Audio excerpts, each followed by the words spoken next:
नमस्ते छात्र मित्रों।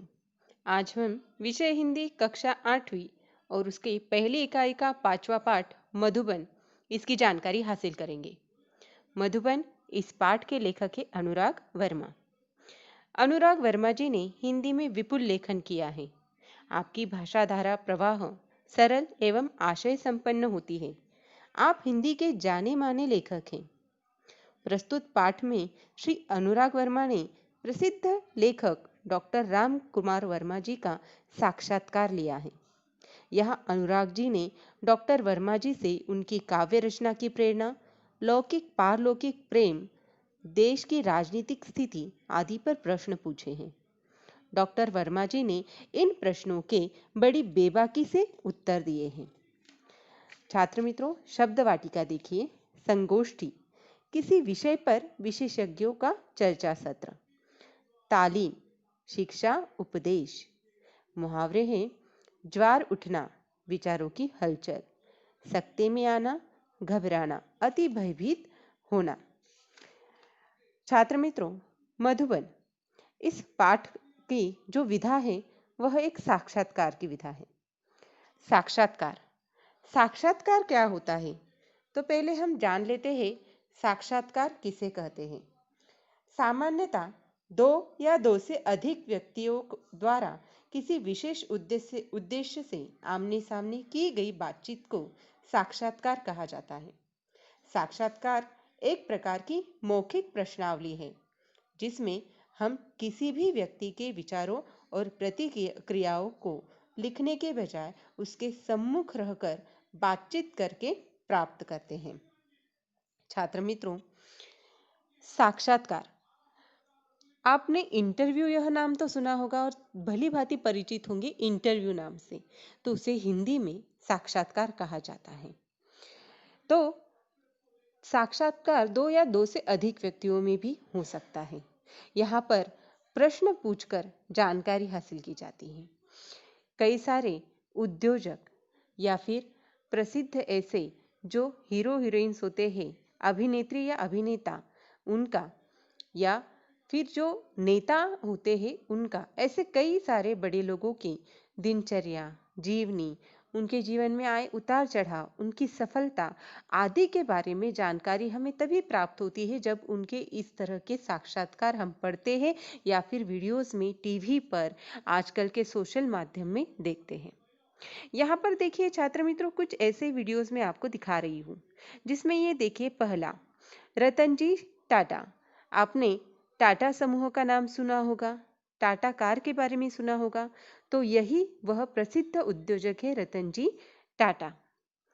देखिए छात्र मित्रों, आपने दीपिका पादुकोण को भी आपको दीपिका पादुकोण भी मालूम होगी, प्रसिद्ध अभिनेत्री। तो यहाँ पर उसका भी एक छोटा सा वीडियो मैंने आपको दिखाया है। और साथ ही हमारे देश की पहली महिला पंतप्रधान इंदिरा जी गांधी, उनका भी एक छोटा सा साक्षात्कार का वीडियो यहाँ पर मैंने आपको दिखाया है। इन वीडियोस को देख के एक बात ध्यान में आती है छात्र मित्रों कि ऐसे बड़े बड़े नेता, अभिनेता, अभिनेत्रियां या उद्योजक, इनकी सफलता असफलता की जानकारी हमें तभी प्राप्त होती है जब ऐसे साक्षात्कार हम देखते, सुनते या पढ़ते हैं। तो ऐसे ही यहाँ पर लेखक अनुराग वर्मा डॉक्टर राम कुमार वर्मा जी का साक्षात्कार लेने उनके घर जाते हैं और उनसे क्या क्या प्रश्न पूछते हैं, इसकी जानकारी हम इस पाठ मधुबन से हासिल करेंगे। पाठ की तरफ ध्यान दीजिए छात्र मित्रों। सुबह का समय था। मैं डॉक्टर राम कुमार वर्मा जी के प्रयाग स्टेशन स्थित निवास मधुबन की ओर पूरी रफ्तार से चला जा रहा था क्योंकि 10 बजे उनसे मिलने का समय तय था। देखिए, डॉक्टर राम कुमार वर्मा जी का साक्षात्कार लेने के लिए अनुराग वर्मा जी पूरी रफ्तार से उनके घर की तरफ, जिसका नाम था मधुबन, तो 10 बजे के समय पर उनसे मिलने के लिए जा रहे थे। वैसे तो मैंने डॉक्टर साहब को विभिन्न उत्सवों, संगोष्ठियों एवं सम्मेलनों में देखा था, परंतु इतने निकट से मुलाकात करने का यह मेरा पहला अवसर था।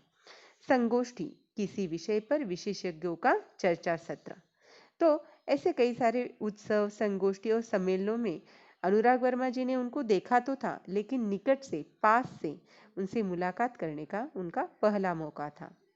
मेरे दिमाग में विभिन्न विचारों का ज्वार उठ रहा था। विचारों का ज्वार उठ रहा था मतलब उफान चल रहा था, हलचल चल रही थी। कैसे होंगे डॉक्टर साहब, कैसा व्यवहार होगा उस साहित्य मनीषी का, आदि।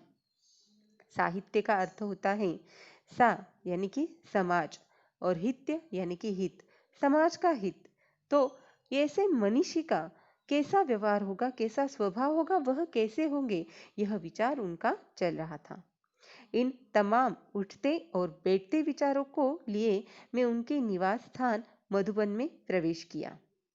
काफी साहस करके दरवाजे पर लगी घंटी बजाई।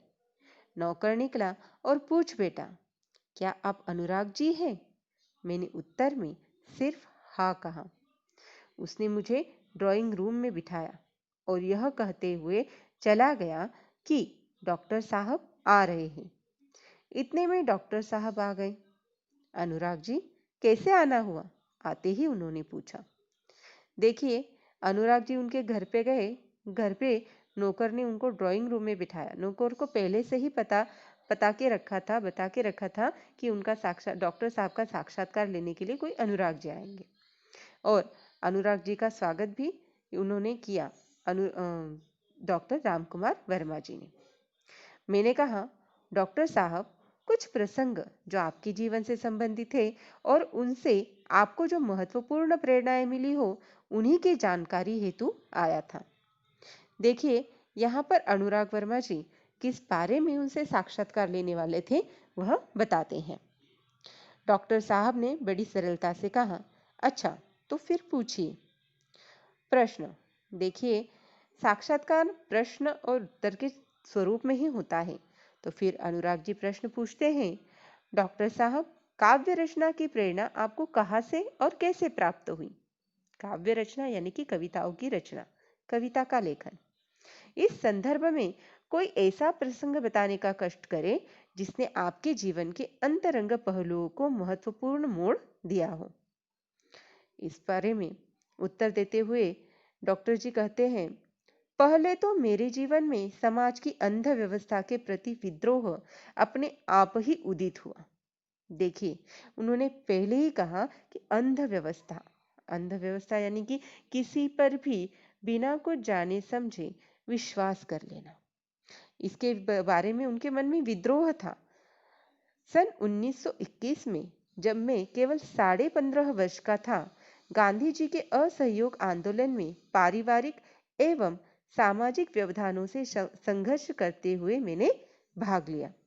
देखिए, जब डॉक्टर जी की उम्र सिर्फ 15.5 वर्ष थी 1921 के वक्त, तब गांधी जी ने जो अंग्रेजों के खिलाफ असहयोग आंदोलन छेड़ा था, तो उसमें उन्होंने भाग लिया था। उस समय स्कूल छोड़ने की बात तो सोची भी नहीं जा सकती थी, मगर मध्य प्रदेश के अंतर्गत नरसिंहपुर में मौलाना शौकत अली साहब आए और बोले, देखिए जिस स्कूल में थे उस वक्त की बात है, और वहां पर कौन आए थे, तो मौलाना शौकत अली साहब आए थे और बोले, गांधी जी ने कहा है कि अंग्रेजी की तालीम गुलाम बनाने का एक नुस्खा है। गांधी जी की बात को तब बहुत ही अनन्य साधारण ऐसा महत्व था छात्र मित्रों। तो मौलाना जी ने कहा कि गांधी जी कहते हैं कि यहाँ पर अंग्रेजी की तालीम वही लेने के बाद एक तरह से हम गुलामी की तालीम ले रहे हैं, गुलाम बनाने का उनका एक नुस्खा है, तरीका है, यह कहा।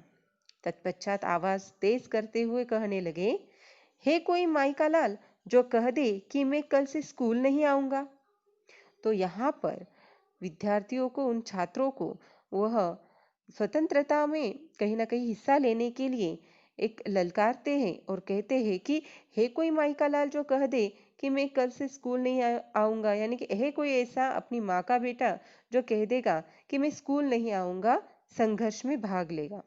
मैंने अपनी माँ के आगे बड़ी ही श्रद्धा से स्कूल न जाने की घोषणा कर दी। देखिए, तो उस वक्त 15.5 वर्ष के डॉक्टर जी अपने घर में गए और घर पर अपनी माँ के सामने उन्होंने कह दिया कि वह स्कूल नहीं जाएंगे। सभी लोग सकते में आ गए। बात भी अजीब थी कि उन दिनों एक डिप्टी कलेक्टर का लड़का विद्रोह कर जाए। डिप्टी कलेक्टर, उप जिला अधिकारी, तो उनके पिताजी उप जिला अधिकारी थे उस वक्त, और ऐसे डिप्टी कलेक्टर का बेटा ही अंग्रेजों के खिलाफ विद्रोह कर दे, तो ये बात बड़ी अजीब थी। लोगों ने बहुत समझाया पिताजी की लोगों ने बहुत समझाया, पिताजी की नौकरी की बात कही, परंतु मैं घर से निकल पड़ा क्योंकि गांधी जी का आदेश मानना था। इस प्रकार सर्वप्रथम मैंने सत्य एवं देश के लिए विद्रोह किया। देखिए, उनकी शुरुआत तब से हुई थी जब वह केवल 15.5 वर्ष के थे। उस वक्त उन्होंने संघर्ष करने में वहां पर हिस्सा लिया।